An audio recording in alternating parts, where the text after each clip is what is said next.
She stood in the hallway in a new blazer, checking her phone instead of looking at me. I'd reserved a table at a small place we liked. I held up the confirmation like an idiot showing a ticket at the wrong gate. Dinner? Just us. She didn't bother with a smile. I've got better plans tonight. What's better than me paying for your steak?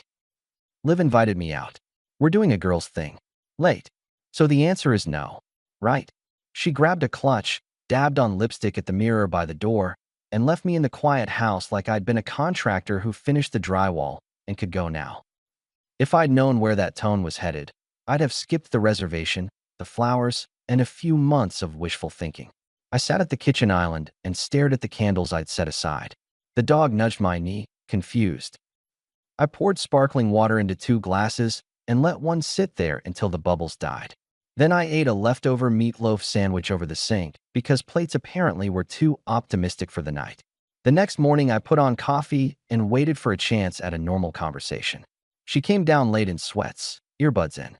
I tapped the counter. Rain check on dinner? No promises. She slid past me to the fridge. This week is stacked. With what? Stuff. She took the last yogurt. Don't be needy, Mark. It's not attractive. Let me write that down, I said. Husband unattractive when asking wife to eat food with him. She was already walking away. Drama is a choice. I wasn't dramatic. I was paying the mortgage, working 60 hours, and trying to keep a grip on something that felt slippery for reasons no one would put in a sentence. I decided to try the soft approach first. Friday, I set up a fire in the backyard pit. I had her favorite playlist on low. When she came home, I met her in the driveway. Movie out here? I'll make cocoa. She stepped around me to look at her phone's screen, lighting up again. Liv's waiting. And please don't hover. Hover? I'm standing on my own asphalt. She opened the car door. You're doing the thing where you check in too much. Men with time on their hands worry me. I'll get busier, I said, and logged the sentence like a receipt. Sunday, she was cold. Monday came with sarcasm. Tuesday, I got my first open mockery. We were folding laundry. She held a shirt of mine and smirked. Do your friends know you wear these old man polos? Only the ones who see me golfing on weekends I fund. Cute, she said, and tossed it on the couch like trash. Lydia, I'm not a clown. No, she said. Clowns are fun. I set the shirts down and met her eyes. I'm not going to fight. I'm not going to chase. But I won't be disrespected in my own house. Big words, she said. No action. You'll get both. She laughed, and I learned something right then. A person who tests you expects you to whine or explode. Calm rattles them more. I started with schedules. I changed my gym time to early mornings and picked up an extra project at the shop. My friend Nate owns a custom cabinet business. He needed help on a renovation. I told him I was in for evenings 3 days a week. You running from something? He asked, wiping sawdust off his forearm. Running toward distance, I said. Different training plan. Good. Distance gives a man a mirror. At home, I put 2 calendars on the fridge. One for joint plans, one for mine. I circled my nights out in bold and left her column blank. She noticed when she wanted to book me for a couple's brunch she hadn't cleared. We're going to Mia's on Saturday, she said at the sink. Nope, I answered, drying a pan. I've got the shop. You can't just disappear. I'm not disappearing. I'm honoring what you taught me. Busy men are attractive. She stared, thinking through whether to flip the board. Fine, she said. I'll go without you. That's the beauty of 2 calendars. She shot me a look like I'd stepped off script. Then came the first illusion. Thursday, she came home with bakery boxes and a soft tone. I was rough this week, she said, setting down a pecan tart. You didn't deserve that. I agree, I said. I'm serious, Mark. I'm just overwhelmed. Work. Friend stuff. You know. I don't know, I said, cutting a wedge for the 2 of us. But I'll take the tart. She put a hand on my shoulder. Rain check on that dinner. Saturday. Just us. Can't. Shop. Her lips parted. She wasn't used to me holding a line with sugar on the table. Another night then. Put it on the calendar, I said, and wiped the knife clean. The next week the tone shifted again. She was bright around other people, bored with me alone. At Nate's shop, he watched me level a cabinet and grunted. You're quiet today. Getting a new education. In what? What it looks like when someone rehearses caring. She's got the moves. No music. Nate isn't a therapist. That's why I like him. He doesn't pad, he measures. Make sure you're not volunteering to be the audience, he said, checking a hinge. Cut the stage lights. I did. I moved my paycheck to an account we both could view, but not spend without joint approval. I set utility autopays to that account and removed the card she'd been swiping for, as she put it, stress relief. I also updated the deed to reflect the equity I had before the marriage, which our prenup already protected, and I moved my motorcycle title to a separate folder in the safe. That night over pasta she poked. Why did my card decline at the salon? It's capped, I said. Joint expenses go joint. Personal spending stays personal. You're controlling me? I'm controlling my wallet, I replied. You control yours. I didn't sign up for this. You signed a prenup? I said lightly. Remember? It was a cute day. She set her fork down like she could break the plate with it. You don't get to change rules mid-game. Wrong field, I said. New game. Fair rules. She sulked for a day, then came the next soft turn. Sunday, she woke me with coffee and a kiss on the cheek. She slid into the bed like we were 22 and broke. I miss us, she whispered. Us is available under respectful conditions, I said. Apply within. She exhaled. You're impossible. Or I'm clear, I said, and got up to go for a run. Midweek, my phone buzzed with a text from her. Dinner tonight? I'll cook. I said yes. I came home early with flowers, feeling just a sliver of the old reflex. She had candles lit, sauce bubbling. She set plates down and looked like the woman I married. Steady, kind, a partner. Halfway through, she slipped it in. Liv's birthday is Friday. I'm hosting. We'll need the place. I put my fork down. You mean you need me gone? It's easier, she said, waving a hand. You know how you get. The questions. I get like a landlord wanting to know who's in his house. Mark. I'll be here, I said. Host like a grown-up. I'm not hiding in my garage because your friend wants to be 21 again. She held my eyes, then looked away with a little laugh I didn't understand yet. Fine. Be here if you want. Friday, I was finishing up paperwork at the office when a delivery guy rolled in a stack of folding chairs addressed to Lydia. I raised an eyebrow. 8 chairs, extra wine glasses, trays. I texted her. Big night. She sent back a picture of a charcuterie board and a heart. For a second, I relaxed. Maybe it would be ordinary. Laughter, music, and then an early wrap. I don't know why I still wanted that option on the table. Habit, I guess. I got home earlier than usual. Her car was already in the driveway. Another sedan was parked behind it. The front door was cracked. I stepped inside, quiet out of old respect for her arrangements. Voices floated from the kitchen, fast and busy.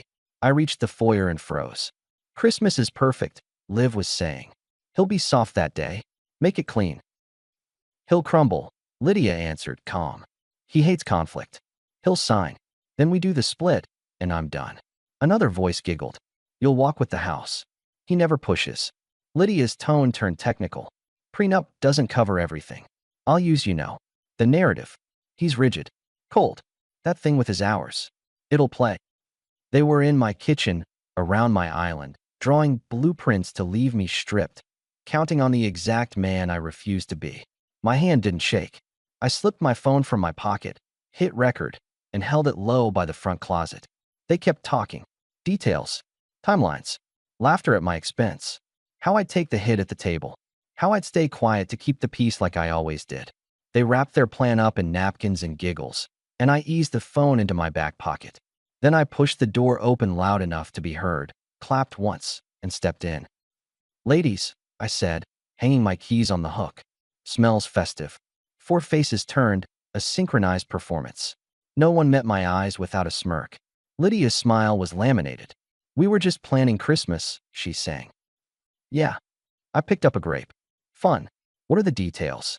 Liv leaned back on the stool, crossed her legs, and gave me the kind of grin you use on a dog who doesn't know the trick. Secrets. I nodded. I love a surprise. We do too, they said together, like a choir in a mean church. I chewed. I'm burned out. Going to crash. Sleep tight, Lydia said, and their heads tilted together like they shared a private clip of my future. In the bedroom, I stared at the wall and let the first wave of anger pass like a train I refused to board. Then I pulled the recording up, checked that the audio was clean, and texted Nate. Need your lawyer. Tomorrow. He called back in 2 minutes. What happened? People practicing law without a license in my kitchen, I said. Be at my shop at 8, he answered. We'll drive together. Morning came clear. Lydia was butterwarm, humming in the bathroom, asking what I wanted from the store. I answered neutral and left. The lawyer was a quiet woman named Sanchez with a file cabinet brain. I set the phone on her desk and pressed play. She listened without interruption, took 2 notes, then hit stop. Do nothing loud, she said. Wait. Let it play out. The recording is perfectly legal in this state. It establishes intent. On Christmas, keep your calm. After she performs, you perform. We file.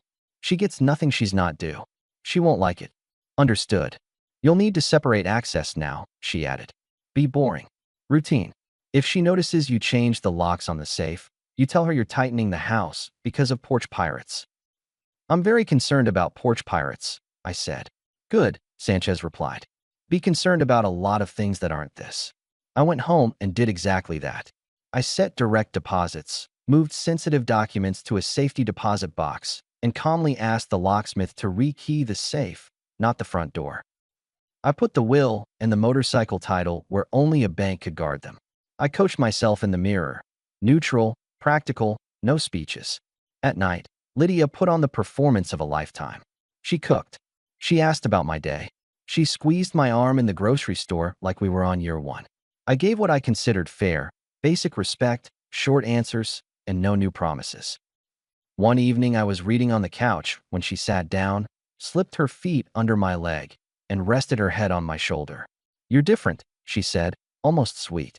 I'm busy, I said. That's not what I mean. I know, I replied. She turned the TV on, leaned into me like a wife in a commercial, and for 30 minutes I let her act play out. It was almost convincing.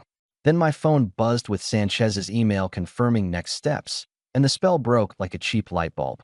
A week before Christmas, I took initiative on foreign turf. Lydia had insisted we stop by Mia's to drop off gifts. The living room was full of couples. I stood by the kitchen island with a beer I wasn't really drinking. Mia, who's too observant for everyone's comfort, watched Lydia hold court, tossing little barbs. So, Lydia said to the group, waving at me, Mr. Schedule changed his whole life. He color codes now. Mia raised an eyebrow at me. That true? It is, I said. Color means clarity. Gray areas burn good men. The room quieted just a notch. Lydia laughed it off and tried another jab. He's on this kick where he says he won't be disrespected in his own house. I nodded. And out of it. Mia set her glass down. Boundaries are hot, she said. Good for you. Lydia's smile flickered like a bad signal. I chose the moment. We do joint events by mutual consent now, I said to the group like a PSA. It helps avoid confusion. Mia looked at Lydia, then at me. Sounds grown up. That's the point, I said, and held Lydia's gaze. No heat, no flinch, just the new rule on the table. On the drive home, Lydia folded her arms. You embarrassed me. I told the truth, I said. In front of people. Witnesses help when words get slippery, I replied. She turned toward the window and stayed there.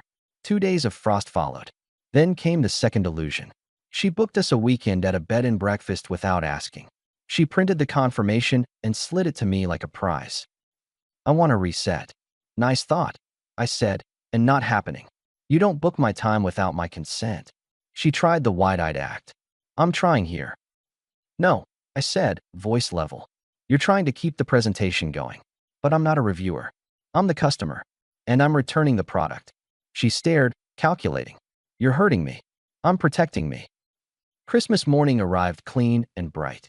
I woke early, brewed coffee, and walked the dog.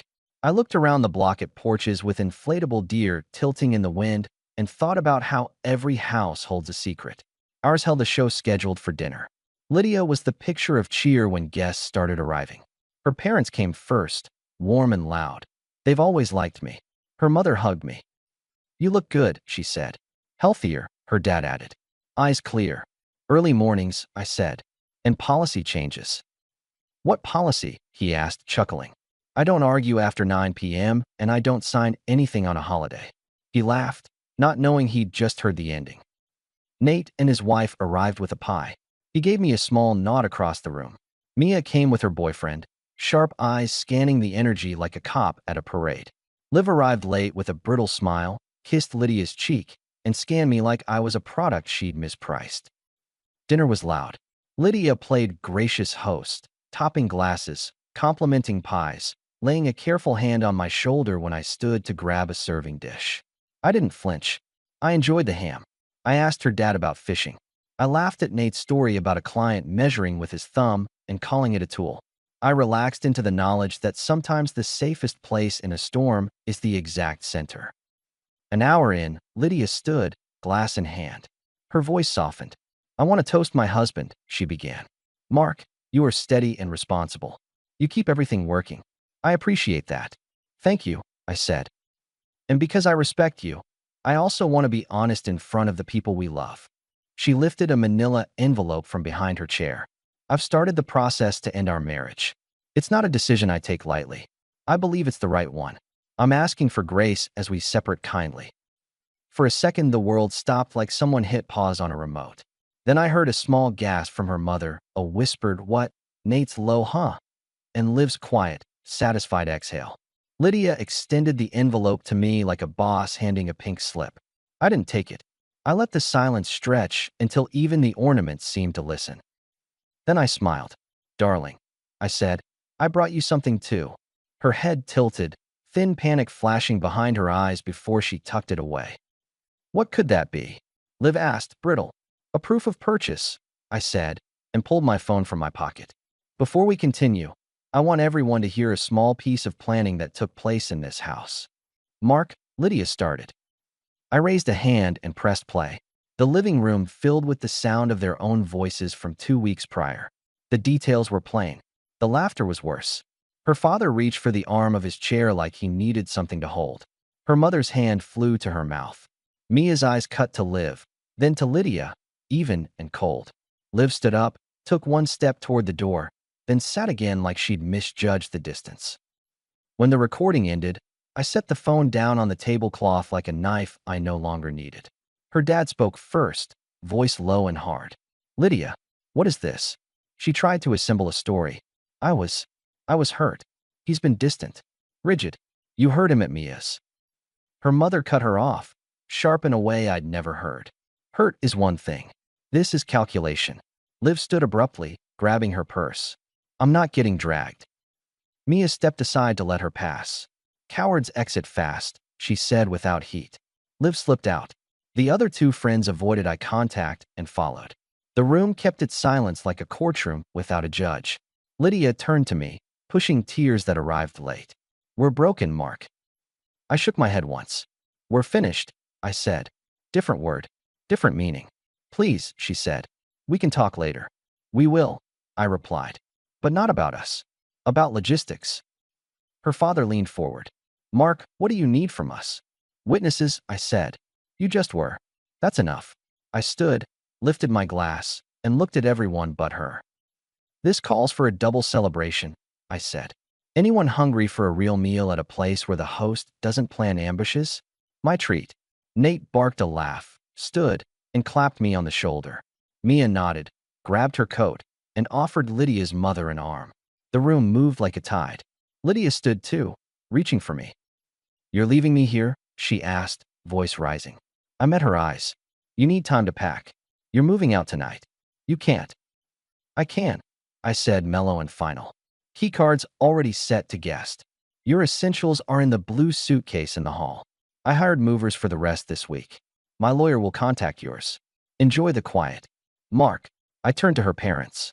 "I'll have a truck downstairs for any boxes you want to take of hers. I respect you both. Please understand I can't keep someone in my home who treats me like a prop." Her mother's eyes were shiny, not from pity, but from something like shocked respect. "I understand," she whispered. We left. The restaurant was 3 blocks away. I picked it because it was close and because the kitchen was open late. At the table, Nate lifted his glass. "To boundaries," he said. Mia added, "To receipts." Her dad wasn't at dinner, for obvious reasons, but he called my phone in the parking lot. "I'm sorry," he said simply. "You deserved better." "I agree," I said. "Thank you." We ate.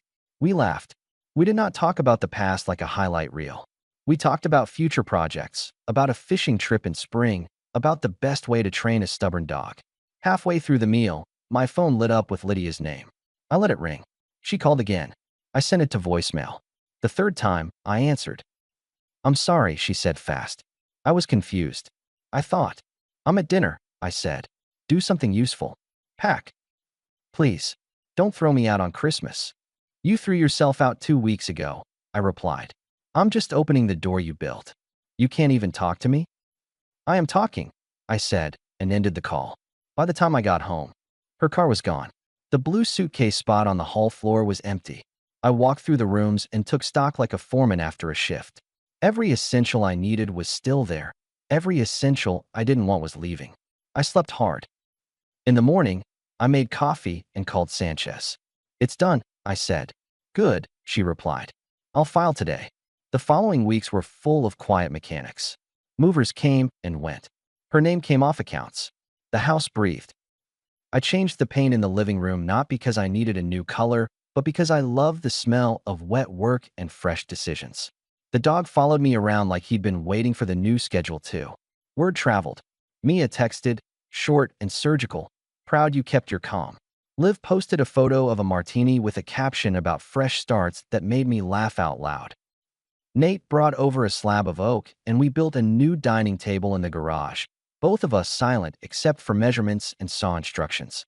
Lydia wrote twice, long emails about regret, about how I'd changed, about how if I'd been more open, she wouldn't have planned. She used passive constructions like a lawyer who didn't want to say who did what.